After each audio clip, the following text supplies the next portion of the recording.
Hello everyone.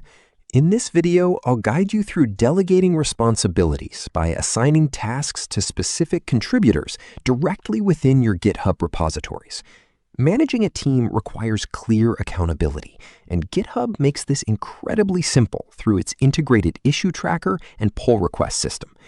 Navigate straight to your project homepage. Click on the Issues or Pull Request tab at the top and open an existing item or create a brand new one.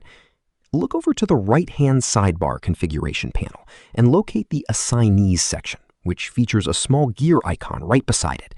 Click that gear icon to open a dynamic search dropdown containing a complete list of all authorized project collaborators and organization members. You can click on a teammate's name to assign them the task, or simply click Assign Yourself if you intend to tackle the job personally. Hit Enter to save your selections, and GitHub will instantly tag their profile on the issue timeline, send an automated email notification directly to their inbox, and display their profile avatar prominently on the main project dashboard, so the entire team knows exactly who is taking ownership of that specific feature. Subscribe to the channel for more videos.